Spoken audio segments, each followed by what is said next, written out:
The world around us is made up of atoms.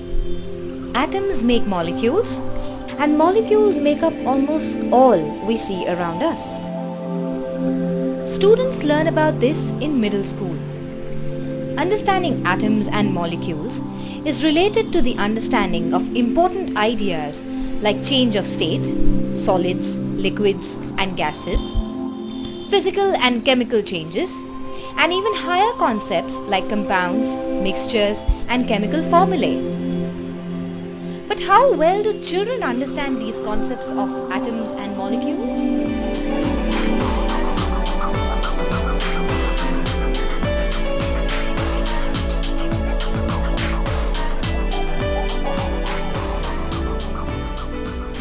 When water is boiled in a closed container, it turns into steam. In figure P, Vinay has drawn a magnified view of a small portion of liquid water in a closed container. Which of the following would best represent the magnified view of the same part after water turns into steam? Will the water molecule split up into oxygen and hydrogen atoms? Or will the water molecules simply move apart from each other? Will the water molecules separate and become hydrogen and oxygen gas? Or will the water molecules simply rearrange themselves?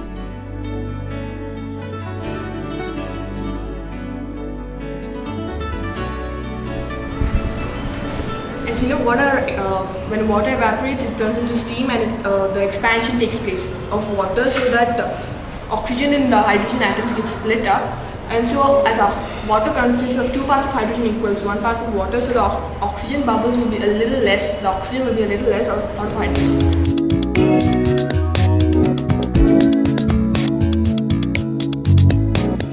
In this case, it is steam. So maybe in steam, the molecules, a molecule of water separate from each other. Hydrogen separate and oxygen separate. This is because as in the figure P, it is drawn that the hydrogen and oxygen molecules are joined together and they form a water molecule. So in figure A, what happens is after it, in figure P, it was in a liquid state, so all of them were together, and as it was heated, it changed into a gaseous state, and the molecules became free from each other, and they got more room, so they got separated, and that's the answer.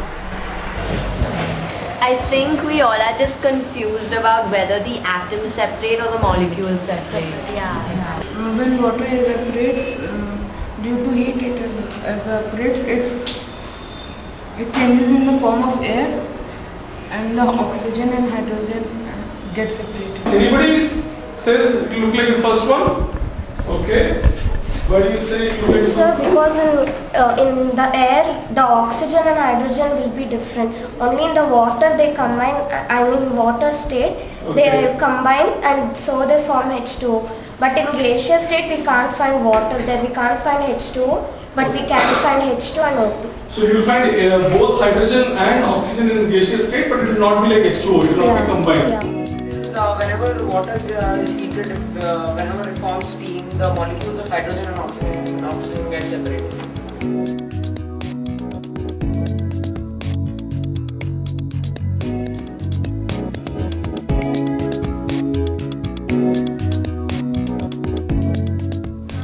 I think you call it O2 atom, not O2 molecule, because oxygen, it is always 2 because it needs 1 more to get stabilized.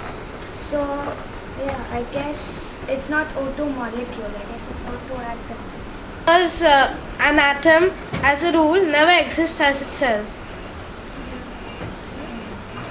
It can exist independently or it can also depend. Yeah, it can be both. It cannot exist separately. So I want to know what atom can exist independently.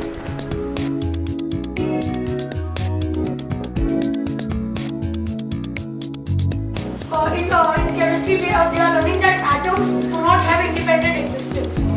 And in diagram A, it is shown that atom and hydrogen atoms are existing independently. only molecules that exist currently.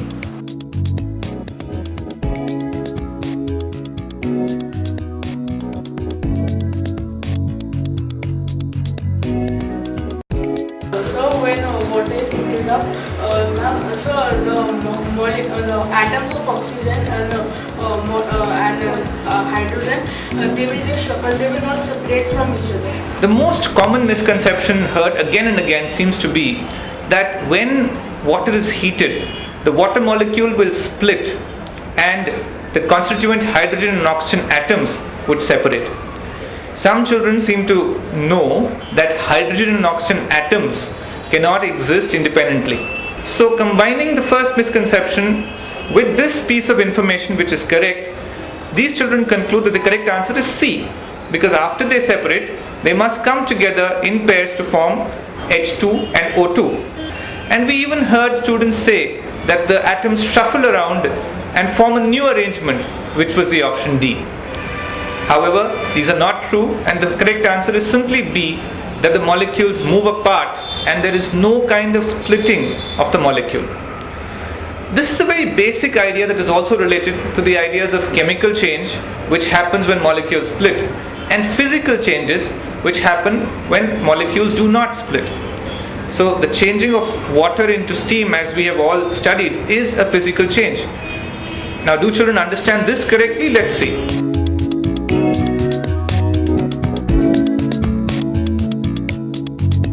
And what is the chemical formula of the things inside this? H2. H2O. And this, what did you say? I'm not sure. This is it's separated into hydrogen and oxygen. Okay. So is this a physical change or a chemical change? It's a physical change. It's a physical change. Okay. A physical change is temporary change. It can be brought back again. Okay. But a chemical change is a permanent change. Okay. We cannot get the original substance back. Okay, so here what we are talking about, is it physical or chemical? Physical change. Okay. So what is the correct answer then? I think it is first. You think it's the first one? So H2O becomes H and O. Yes. Is that a chemical change or a physical change? Physical change. Okay. So the first one, suppose from H2O I get H and O. Yes, sir. Is that a physical change or a chemical change? That is a physical change, sir. That is a physical change. So I have H2O and then I get H and O, it's a physical change. Why do you call it a physical change? Sir, I call it a physical change as they can be combined to get H2O again, but the only thing, large amount of energy is needed, sir. Okay, so what you're saying is because they can combine again, Yes, sir. you call it a physical change, but you're saying that it needs too much energy. Too much energy.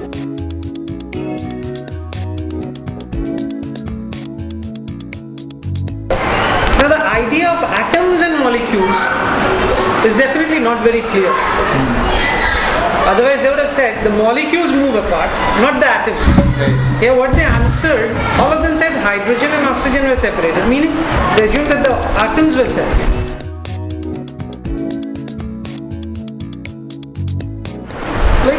Now after seeing the misconception, what I'll try to do is I'll mostly give them these kind of tests so that I know where is the problem actually. Now I know that atoms and molecule concepts are not there. Not there at all. That's why they answered like this. They might have read so many things after that. Okay, they can talk, tell 5 pages on atoms and molecules. But the basic difference, they don't know. Do you think that B is a molecule? Or is it not a molecule? No, it's an atom. Now all atoms are separated. Okay. It was a molecule before, but now it got separated. Okay. And you think that B represents steam? Atoms of steam. Atoms of steam. Do you think steam has a molecule? No, because they are in a gaseous state, so the atoms will be away. Okay. Will be away, so therefore it won't have a molecule. But solids do have, and liquids like their exception. Atoms of steam does not have molecules. As we can see, there are a number of areas in which there seem to be misconceptions, even confusion in the children's mind. In fact, we found while doing these interviews with children across schools across the country, in this particular question, we found that there were not many children who were able to completely answer the question correctly. Even in cases where children would give the correct answer, which was B, option B, we found that the explanations were often incorrect or partially incorrect. A common misconception seemed to be that B is the answer because in B, the molecules are shown slightly further apart, loosely packed, as the children would say. So whatever was loosely packed was the answer because we were asking for the structure of steam, which is a gas.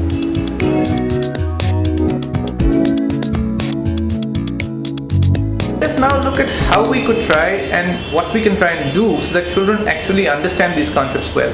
As a teacher, we can use colored balls of different sizes to represent the different atoms. Let's take red for oxygen, let's take blue for hydrogen, let's take pink for chlorine, and let's take green for sodium. Now, through this, we can show oxygen gas. When two atoms of oxygen combine, you have oxygen gas. Similarly, you have hydrogen gas. Water forms, as we know, when two atoms of hydrogen combine with one atom of oxygen. Salt, common salt, comes from sodium and chlorine. And you can have a mixture, which is a solution of common salt in water. Isn't it easy to teach all these things using the simple concept of balls which represent atoms and molecules which are made of different atoms which are combined with each other? These can be given as exercises, and interesting questions can be asked to check whether children are understanding. For example, try asking children what is the chemical formula of steam. Stumped? Children do get confused. But if they understand these concepts, they know that steam is nothing but another form of water. And the molecules in steam are exactly the same as the molecules of water. And by looking at the molecule, we know that the answer is H2O, exactly the same as the formula of water. By doing these things, we can ensure that no child crosses these stages without understanding the concepts of atoms and molecules completely and really well.